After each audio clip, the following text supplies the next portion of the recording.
Doctor doctor இந்த கணக்கு என்ன செலவு பண்ணுறோம் ஏது பண்ணுறோம் அப்படிங்கிற கணக்கு இது வருமான வரி சட்டத்தின் கீழும் இந்த கணக்குகள் காட்டி தான் ஆகணும். அவங்களுக்கு வேணால் டேக்ஸ் எக்ஸம்ஷன் வேணால் இருந்தாலும் கூட இந்த கணக்கு காட்டப்பட்டு தான் ஆகணும். சரியா?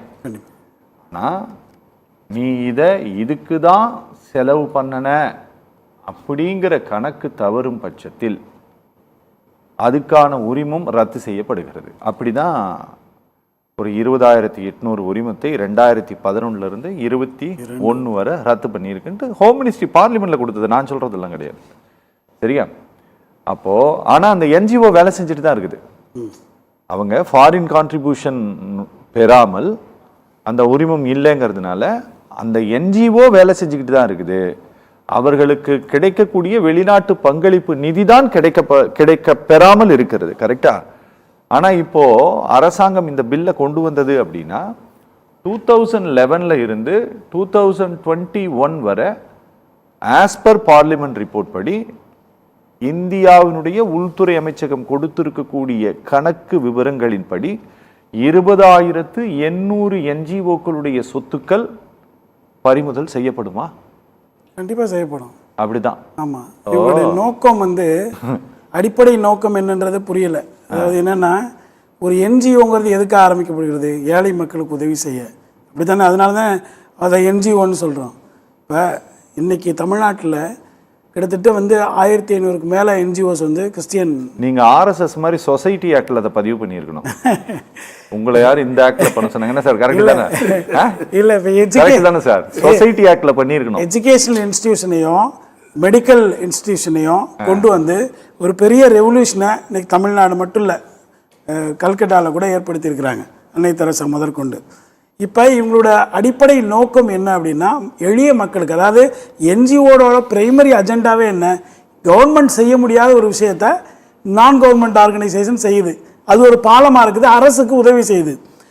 அரசுக்கு உதவி செய்கிறதே எனக்கு நீ வேணான்னு சொல்கிறது ஆச்சரியமான ஒரு விஷயம் தானே? அது எந்த கவர்மெண்ட்டாக இருந்தானே, ஒன்றிய அரசாக இருந்தானே, இல்லை தமிழ்நாடு கவர்மெண்ட்டாக இருந்தானே, யார் இதை வேணான்னு சொல்கிறாங்களோ அவங்கள எந்த பாயிண்ட் ஆஃப் வியூவில் பார்க்குறதுன்னு எனக்கு புரியலை. ஏன்னா கிட்டத்தட்ட அரசு செய்யக்கூடிய பல வேலைகளை இந்த என்ஜிஓ செஞ்சுக்கிட்டு இருக்கு. தவறாக செய்கிற என்ஜிஓஸை நீங்கள் ரத்து செய்யுங்க, யார் வேணான்னா.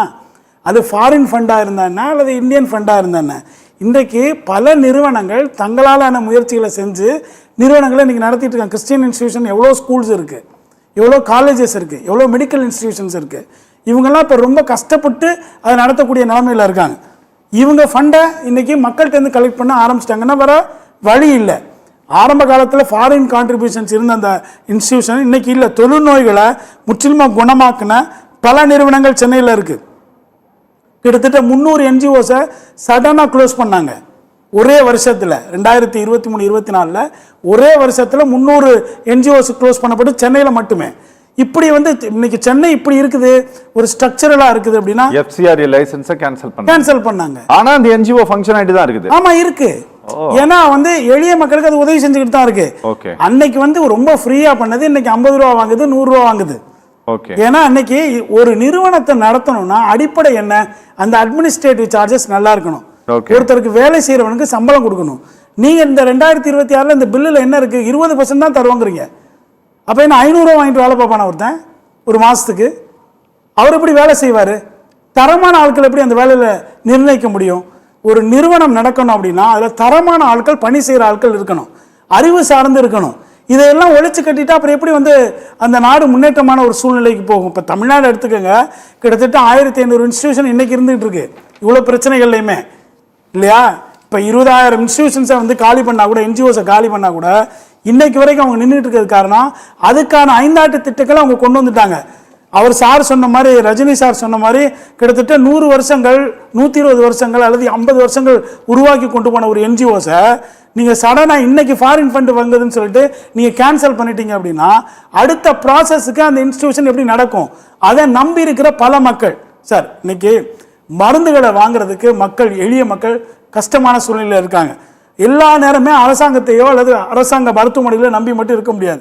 இந்த மாதிரி என்ஜிஓஸில் கிடைக்கக்கூடிய உணவையோ அல்லது எஜுகேஷனையோ அல்லது மருந்தையோ அவங்க பயன்படுத்த நீங்கள் ரெஸ்ட்ரிக்ஷன்ஸை கொண்டு வந்தீங்கன்னா அது யாரை அடிப்படையில் பாதிக்கும்? வசதியானவர்களையோ அல்லது மிடில் கிளாஸ் ஃபேமிலியோ பாதிக்காது. அவன் ஏதோ ஒரு சூழ்நிலை மருந்தகங்கள்லையோ அல்லது வந்து பிரைவேட் ஹாஸ்பிட்டல்ஸ்லையோ அவன் போய் பெனிஃபிட் பெற முடியும். ஆனால் எளிய மக்கள் பயன்படக்கூடிய ஒரு விஷயத்தை ஏன் தடுக்கிறீங்கிறது தான் என்னுடைய மிகப்பெரிய கேள்வியாக இருக்கு. ஓகே டாக்டர், இதுக்கு வந்து ஆயர்கள் பேரவை, இந்திய கத்தோலிக்க ஆயர்கள் பேரவை இதுக்கு கண்டனம் தெரிவித்திருக்கிறார்கள். அவர்கள் மட்டும்தான் தெரிவித்திருக்கிறார்களா, இல்லை கிறிஸ்தவ அமைப்பில் இருக்கக்கூடிய பல்வேறு அமைப்புகளும் இதற்கு கண்டனம் தெரிவித்து? இதை பற்றி பெரிய அவேர்னஸே இன்னும் இல்லாமல் இருக்க மாதிரி தெரியுது. ஓகே, ஏன்னா இவங்க மட்டும்தான் அதை வந்து ரொம்ப ஸ்ட்ராங்காக, ஏன்னா அவங்க கிட்ட தான் வந்து பெரிய நிறுவனங்கள் எல்லாமே இருக்குது, எஜுகேஷனல் இன்ஸ்டிடியூஷன்லாம். இதில் வந்து நிறைய இருக்குது, சர்ச் ஆஃப் சவுத் இந்தியா இருக்குது, இசிஐ இருக்குது, நிறைய இந்த மைனாரிட்டி குரூப்ஸில் நிறைய இருக்குது, அவங்க சார்ந்த நிறுவனங்களும் நிறைய இருக்குது. அப்படிங்கிறதுனால நான் அந்த எப்படி பார்க்குறேன்னா, சார் சொன்னார் 1976 அந்த எஃப்சிஆர்ஏ சட்டம் வந்தது, அப்போல்லாம் இதெல்லாம் இருந்தது அப்படின்னு சொல்லிட்டு. 2010 லிபரல் ரெகுலேஷன்ஸ் இருந்தது. 2020 டைட்டன்டு கம்ப்ளைன்சஸ்லாம் வந்தது. இவங்க இந்த பிஜேபி கவர்மெண்ட் வந்த பிறகு 2026 ஸ்ட்ராங் சென்ட்ரல் கண்ட்ரோலில் போயிடுச்சு. இவங்களோட நோக்கமே என்ன அப்படின்னா, எல்லாமே டிரான்ஸ்பரன்சிங்கிற பேரில் ஹோம் அஃபேர்ஸ்க்கு கீழே தான் எல்லாமே வரணுங்கிற மாதிரி கொண்டு போயிட்டாங்க. கரெக்ட். இப்போ ஃபண்டை ஃபுல்லாக இவங்க எடுத்துகிட்டு எல்லாத்தையுமே, அதாவது சார் இது அடிப்படையில் ஒவ்வொன்றையுமே நம்ம எக்ஸ்பிளைன் பண்ணிட்டே இருக்க முடியாதுல்ல. ஒரு நிறுவனம் நடத்துது, மருத்துவமனைகளே நிறுவனம் நடத்துது அப்படின்னா அதுக்குரிய ஒரு ரெகுலேஷன்ஸ் படி தான் நடத்த போகுது. ஏற்கனவே தான் கண்ட்ரோல்ஸ் எல்லாமே ஒவ்வொன்றுமே மானிட்டர் பண்ணப்பட்டு தானே இருக்குது. ஃபினான்ஸை சப்மிட் பண்ணலை, இயர் எண்டில் சப்மிட் பண்ணலைன்னா ஆட்டோமேட்டிக்காக வந்து அந்த ரெகுலேஷன்ஸ் ஆக்டை ஓவர் ரூல் பண்ணால் நீங்கள் நீக்கிறதுக்கு உங்களுக்கு எல்லாமே இருக்குல்ல. 5 இயர்ஸ்க்குள்ளே கரெக்டாக ஒப்படைக்கலன்னா நீங்கள் நீக்குங்க, தவறாக மிஸ்யூஸ் பண்ணால் நீங்கள் நீக்குங்க, டிரான்ஸ்பரன்சி இல்லாமல் இருந்தால் நீங்கள் நீக்குங்க. அதை விட்டுவிட்டு எல்லாத்தையும் உங்கள் கண்ட்ரோலில் எடுத்துக்கிட்டால் மைனாரிட்டி பீப்புள் எப்படி ஆர்கனைசேஷனை ரன் பண்ணுறது? சரி, இன்னைக்கு கிட்டத்தட்ட வந்து 1500 என்ஜிஓஸை நீங்கள் க்ளோஸ் பண்ணிட்டீங்கன்னா அதுக்கு கீழே இருக்க பணி செய்கிறவங்க எப்படி வேலை செய்வாங்க? அவங்களோட இப்போ அட்மினிஸ்ட்ரேஷனில் நான் முதலே சொன்னேன் இல்லை, 20% கொடுத்தா நீ 2000 கொடுத்து வேலை பார்க்க சொல்லுவீங்களா? யார் வேலை பார்ப்பா? எப்படி நடத்த முடியும்?